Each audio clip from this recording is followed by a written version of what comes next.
La ville de science-fiction. Il y a 2 mois, j'ai lu Les Furtifs d'Alain Damasio et j'ai été soufflé par la société de demain qu'imagine l'auteur. Les villes privatisées sont administrées par des entreprises et l'accès à de nombreux espaces dépend désormais des revenus de chacun.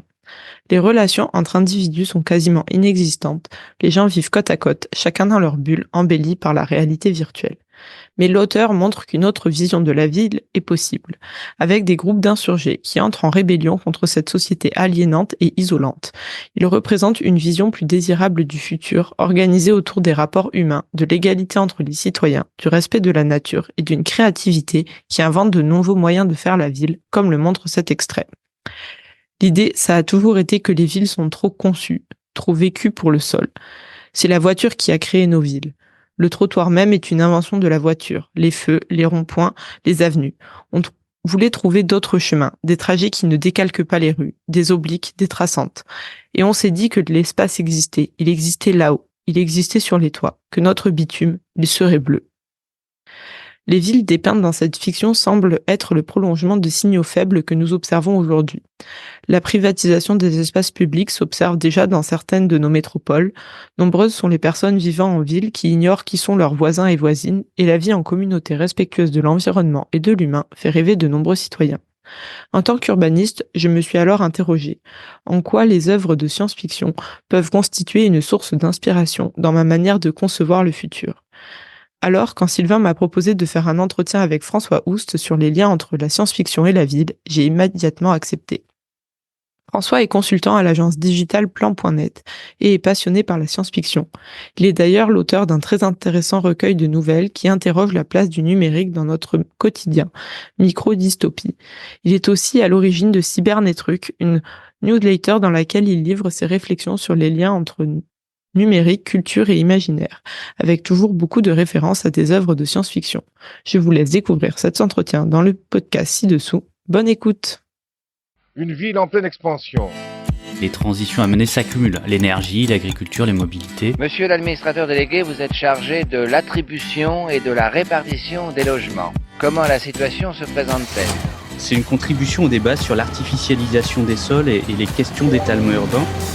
On a privilégié la machine, la matière et l'énergie par rapport à l'être humain. C'est pour ça qu'on ne recycle pas bien les téléphones. And then perhaps the defining trend of the 21st century is population growth. On a une responsabilité sur l'épuisement des ressources et une responsabilité sur la perte de biodiversité. Chaque échec va permettre la prochaine fois de faire mieux et chaque échec est autant instructif qu'un succès. Des projets d'urbanisme qui sont indispensables du fait d'une circulation toujours plus intense. Ce plan est un plan que le public montait pour venir voir. Il s'agit du plan de sauvegarde dedans.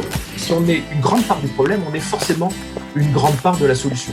On va peut-être couler moins de béton et miser plus sur l'intelligence et finalement changer de matière grise.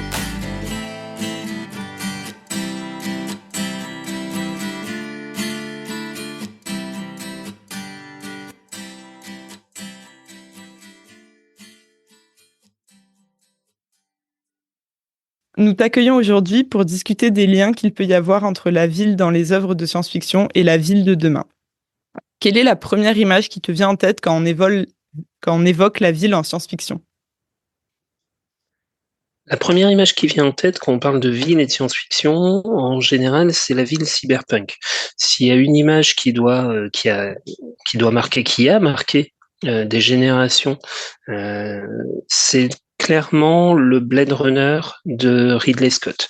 C'est cette image d'une grande ville, d'une métropole sombre, déshumanisante, sans nature, quelque chose qui a grandi, qui a poussé aussi bien en étendue, en surface qu'en hauteur. On est sur des grands immeubles, il y a des voitures volantes, la lumière n'arrive même pas jusqu'au niveau des rues. Tout ça, c'est dû à une culture cyberpunk qui découle surtout de la culture californienne et de la vision de la ville qu'est Los Angeles au départ. Un petit peu San Francisco, beaucoup Los Angeles, qui est le modèle de la ville américaine du XXe siècle, designé pour la voiture, c'est-à-dire une ville avec un centre-ville très orienté business, très orienté affaires, avec des gratte-ciel de plus en plus grands, et puis une ville qui s'étend très très loin sur de très grandes banlieues, accessibles uniquement en voiture, et puis des banlieues en général plus riches que les centres-villes. C'est vraiment le modèle qui va être développé dans les années, à la fin des années 70 et dans les années 80 par toute la littérature cyberpunk. Si on veut retenir quelques auteurs et quelques références là-dedans, j'en citerai surtout deux. William Gibson, qui est l'inventeur et le pape du cyberpunk, qu'on va retrouver dans Neuromancien et dans un autre roman un peu moins connu qui s'appelle Lumière virtuelle, qui explique très très bien les 3 implications de la ville moderne pour lui et de la ville cyberpunk. La première, c'est l'extension de la ville, le fait d'avoir vraiment une ville qui occupe de plus en plus d'espace, qui oblitère la nature, qui s'étend quasiment à l'infini. On retrouve chez un autre auteur important du cyberpunk, chez Neil Stephenson, la notion de conurbe, c'est-à-dire de communauté urbaine, où lui imagine carrément une ville qui s'étend en gros de Shanghai à Los Angeles en passant par l'Alaska, et qui n'est qu'une seule unité urbaine géante, où il n'y a plus rien d'autre que de la ville. Donc on voit, c'est vraiment quelque chose d'énorme et qui se veut le futur de l'installation humaine. Le deuxième point qu'on a souvent dans le cyberpunk aussi, c'est la ségrégation. C'est-à-dire que les quartiers sont réellement isolés les uns les autres. Là, on va plus se retrouver chez Neil Stephenson, ce sont les quartiers UP qui deviennent des quartiers de résidence pour les plus riches. On suit dans l'âge de diamant, non, c'est pas dans l'âge de diamant, pardon, c'est dans Snow Crash. On suit notamment au début les aventures d'un livreur qu'on peut projeter comme étant aujourd'hui un livreur Uber Eats ou Deliveroo, qui arrive dans un quartier de haute sécurité pour riches, simplement pour livrer des pizzas. Et puis bon, l'histoire va déraper à partir de là, mais ça marque énormément la ségrégation. Et puis le troisième point de la ville cyberpunk, c'est la privatisation de la ville également. C'est le fait qu'il n'y a plus, au bout d'un moment, d'administration publique pour gérer tout ça.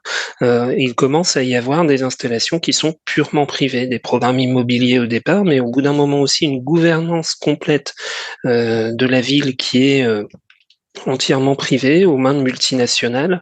On reprend Blade Runner, c'est la Tyrell Corp qui contrôle une grande partie, qui est l'équivalent des GAFAM dans le roman original. Dans Lumière virtuelle de William Gibson, par exemple, il y a tout un projet sous-jacent à l'intrigue qui est la privatisation de la ville de San Francisco et le fait d'avoir une ville qui devient une résidence industrielle, ce qui se passe en vrai à San Francisco avec la Silicon Valley aujourd'hui, mais d'avoir purement une ville qui est au service de l'entreprise, au service de la technologie, et puis de temps en temps des îlots de résistance, on va pas dire des ghettos, on va plutôt dire des communautés, on va plutôt dire des centres autogérés, un petit côté hippie dans l'âme.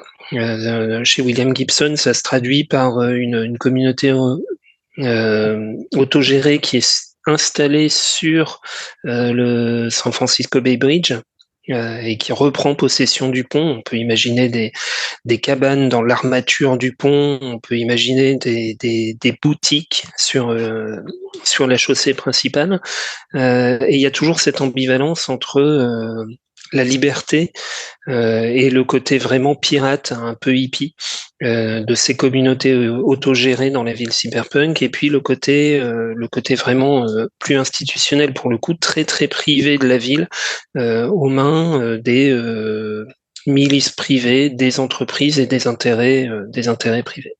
D'accord, merci beaucoup. Juste pour nos auditeurs et auditrices, toutes les références auxquelles tu fais référence seront dans le lien du podcast, enfin dans la description du podcast. Donc cette image de la ville déshumanisante, elle est assez peu inspirante pour les acteurs de la fabrique de la ville. C'est même plutôt tout l'inverse de ce qu'on a envie de développer. On n'a pas du tout, on est plutôt en lutte contre l'étalement urbain, ce genre de choses. Est-ce qu'il existe quand même des œuvres avec une image peut-être plus positive de la ville ou plus utopique, on va dire ? Il y a des images plus positives qui commencent à circuler. Alors c'est pas forcément extrêmement récent, mais il y a une grosse tendance sur ce qu'on appelle le hop punk aujourd'hui, par opposition au cyberpunk, une sorte de punk de l'espoir. Le fait de retourner les tendances de la littérature pour en faire quelque chose de positif. Ça cause polémique, ça pose des questions aussi sur le rôle de la littérature, sur le rôle des littératures de l'imaginaire. Je reprends une citation de Romain Lucaso, qui est un auteur de science-fiction français, qui lui est un opposant ferme du hop punk, qui précise que la littérature est là pour secouer les tripes et pour vraiment faire peur et montrer les modèles à ne pas suivre, et qu'à partir du moment où on fait de l'utopie, il voit plus l'intérêt de cette littérature. Voilà, je pose ça là, c'est sujet à question, chacun y trouvera ce qu'il veut là-dedans. Reste qu'il y a une littérature aujourd'hui qui existe autour de l'espoir, on va dire, et puis de communautés, de villes à taille un peu plus humaine. On le retrouve, un exemple qui me vient en tête assez naturellement, c'est Becky Chambers, quand on lit un psaume pour les recyclés sauvages.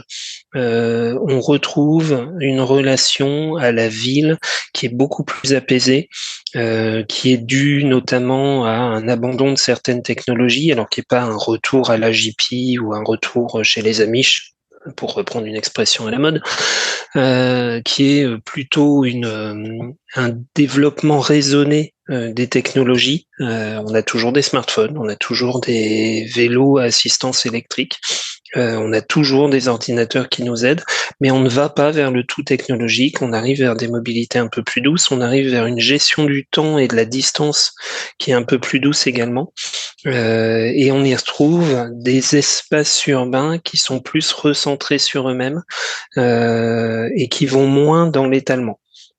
C'est très positif, c'est très porteur. Ça pose quand même une question, c'est qu'on ne sait jamais vraiment comment on est arrivé, quelle a été la transition pour passer de la ville aujourd'hui, d'un Shanghai, d'un Singapour, d'un Los Angeles, à ces environnements à moitié utopiques, à moitié idylliques, et à taille beaucoup plus humaine. Ok, oui, effectivement, c'est peut-être la partie qui nous intéresse le plus pour nous, les urbanistes, c'est voir comment on peut arriver à ces espaces utopiques, mais bon, on y réfléchira nous-mêmes de notre côté. Et donc, du coup, il y a il y a deux visions un peu prédominantes, une avec le cyberpunk, avec une image de la ville déshumanisante, très privatisée, étalée, et à l'inverse, donc dans le hop punk, une ville à taille humaine avec un recul plus ou moins des technologies. Est-ce que on peut imaginer qu'il existe une troisième voie, une autre manière d'imaginer la ville en science-fiction?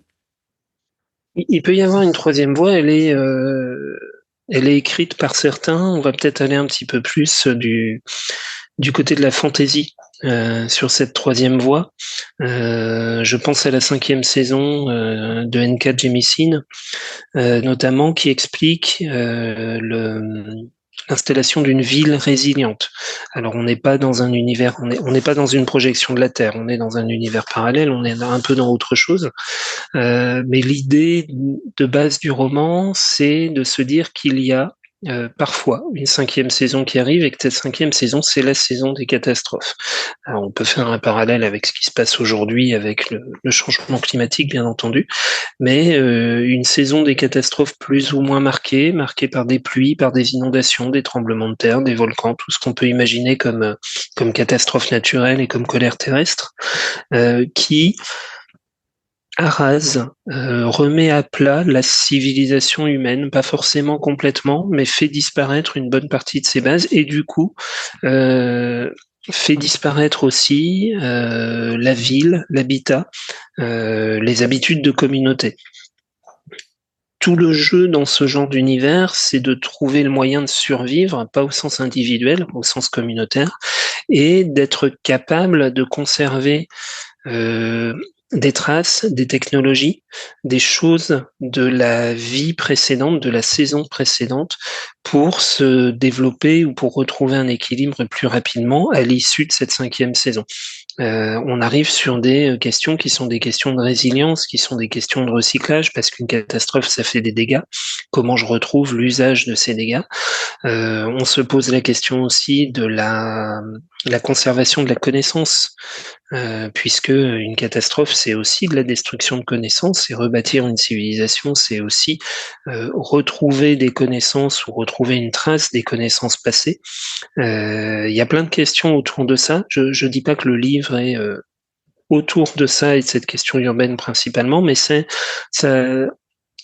reste une façon de réfléchir assez intéressante. C'est comment on reconstruit après une catastrophe et comment on profite de cette opportunité de repartir à presque zéro pour ne pas reproduire ou pour apprendre de la catastrophe et mieux s'adapter à la catastrophe suivante. Une question de résilience, je pense qu'on est en plein dans la définition de la résilience. Oui, effectivement, ça parle beaucoup, notamment avec aujourd'hui tout ce qu'on peut observer sur la nouvelle géographie des risques et des risques climatiques qui arrivent à des endroits où on ne s'y attendait tout simplement pas. Donc c'est vrai que ça peut être intéressant de creuser de ce côté-là. Tu as aussi évoqué les communautés à un moment. Est-ce que donc c'est quelque chose de très présent dans les œuvres de science-fiction, ces communautés urbaines? Alors faut voir ce qu'on met dans le terme de communauté. Tel qu'on peut le voir dans une certaine science-fiction, et c'est difficile de mettre un nom de catégorie dessus parce que ça se recoupe dans pas mal d'écrits sur plusieurs époques, etc. On se retrouve avec une définition de la ville qui est parfois la négation de la communauté. Je reviens au cyberpunk, ce qui est extrêmement marquant quand on regarde je reviens sur le Blade Runner de Ridley Scott parce que c'est l'acte fondateur c'est un des actes fondateurs de notre science-fiction. On voit bien que quand on est dans une scène d'extérieur, dans une scène urbaine, il n'y a absolument aucune relation entre les personnes. Les gens se croisent dans la rue, certains font du vélo, certains marchent à pied, il y a des voitures de police. La relation les plus poussées, ce sont des gens qui se connaissent déjà ou ce sont des relations commerciales, comme de prendre un plat de nouilles sautées chez le traiteur chinois. Alors ne demandez pas, on mange toujours des nouilles sautées dans le cyberpunk, quoi qu'il arrive, on ne mange que des nouilles sautées. On n'a plus cette question de communauté, on n'a pas cette question de faire ensemble dans la ville et de recoupement. La question de la communauté, on a l'impression dans la science-fiction qu'elle arrive à partir du moment où la ville se dissout et la ville cesse d'exister en tant que regroupement humain, pas regroupement géographique, regroupement d'intérêts.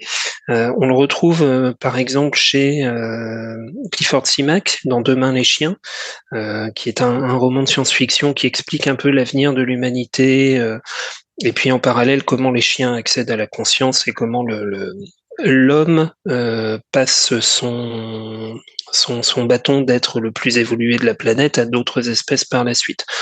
C'est un peu plus confus que ça, mais c'est une œuvre assez importante dans la science-fiction. Mais en tout cas, Simak explique que les villes sont désertées à partir du moment où l'homme n'a plus d'intérêt commun. Par exemple, l'agriculture n'existe quasiment plus parce qu'on a réussi à subvenir aux besoins de l'humanité en nourriture à partir de fermes robotisées hydroponiques. Donc on n'a plus besoin d'agriculteurs.